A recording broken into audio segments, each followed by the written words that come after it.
The Random Jottings of Donald J. from Nelson in Pendle. As I stood at the entrance of Nogarth Quarry in Barrowford, memories of my childhood flooded my mind.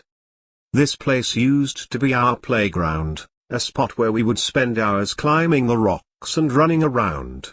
But as I gazed around the deserted quarry, I couldn't help but feel a chill run down my spine.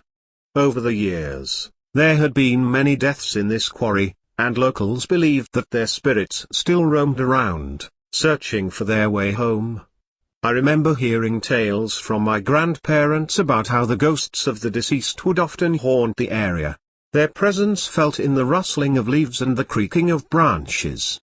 I had a close friend, Tommy, who had accidentally killed himself while climbing the walls with his air rifle in the late 1960s.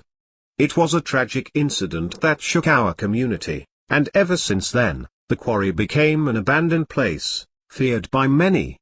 Despite my apprehension, I decided to explore the quarry once again, to revisit the memories of my childhood. As I made my way through the narrow pathways, I couldn't shake off the feeling that I was being watched. The sound of my footsteps echoed through the emptiness, and the wind howled through the rocks. Suddenly, I saw something moving in the corner of my eye.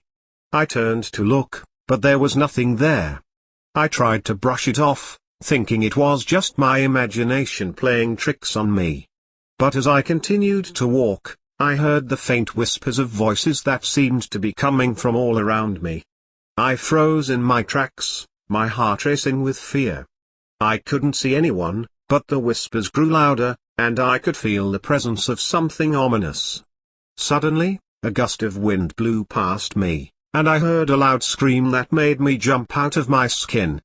I turned around and saw the ghostly apparition of my friend, Tommy, staring back at me.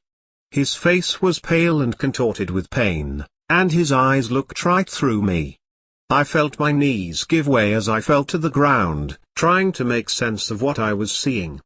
Tommy's ghostly form hovered over me, and I could feel his cold breath on my face. He spoke to me, his voice barely a whisper, but I could hear him loud and clear. "Leave this place, my friend," he said, "this quarry is no longer safe, and the spirits of the dead will not rest until they find peace. Do not come back here again." And with those words, he disappeared into the wind, leaving me alone in the deserted quarry. I gathered my senses and stumbled out of the quarry, my heart pounding with fear and my mind in disarray. I knew that I would never return to Nogarth Quarry, for the spirits of the dead haunted it, and I didn't want to become a victim of their wrath.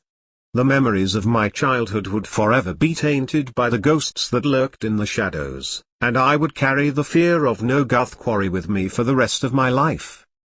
By Donald J.